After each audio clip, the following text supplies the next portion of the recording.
প্রিয় বন্ধুরা, সবাই কেমন আছেন? আশা করি অনেক অনেক ভালো আছেন। আজকের 3 মিনিটের শিক্ষণীয় গল্পে আবারও আমি আপনাদের অনেক অনেক শুভেচ্ছা জানাচ্ছি। আজকের গল্পটি একটি মহিলাকে নিয়ে, যে মহিলা একটি অজগর সাপ পুষত।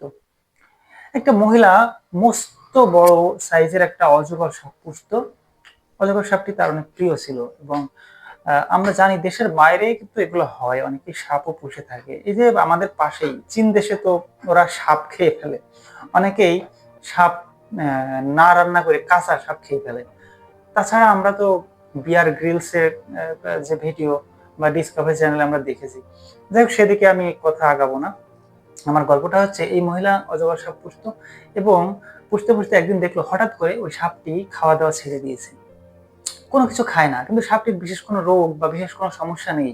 সে বুঝতে পারছিল না সাপটি কেন এমন করছে। সে কি করলো, ডাক্তারের কাছে গেল। তো ডাক্তারের কাছে গিয়ে সে খুব ভালো করে বলল ডাক্তারকে এই বিষয়ে।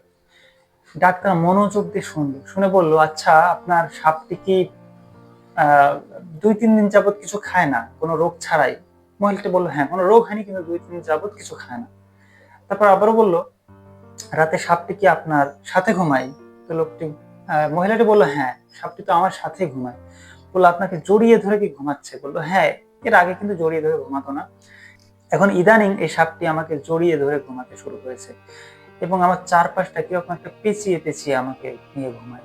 তো ডাক্তার বলল, যত দ্রুত সম্ভব আপনি এই সাপটিকে মেরে ফেলুন, কারণ এই সাপটি আপনাকে খেয়ে নিতে চাইছে।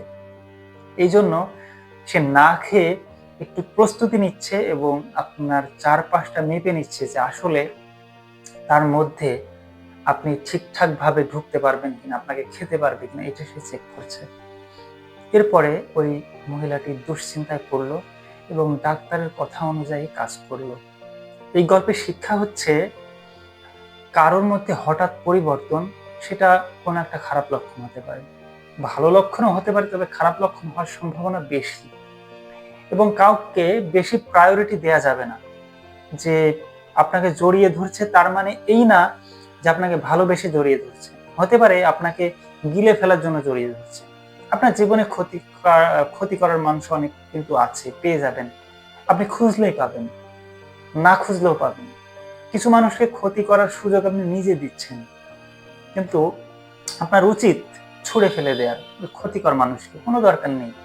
যে খাওয়ার প্রস্তুতি নিয়ে আপনাকে জড়িয়ে ধরছে তাকে ভালোবেসে রেখে দেওয়ার কিন্তু কোনো দরকার নেই।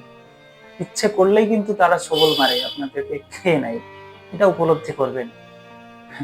আপনারা তো আসলে ছাড়তে পারেন না, কিন্তু ওই অজগর যখন পুরোটা আপনাদের খেয়ে নিবে সেদিন কিন্তু বুঝতে পারবেন, কিন্তু সেদিন কোনো উপায় থাকবে না। তখন তো আপনারা ওই সাপের পেটের মধ্যে চলে যাবেন, ওই দিন কিছু করার থাকবে না। সময় থাকতে ওই অজগরকে ছুঁড়ে ফেলেন।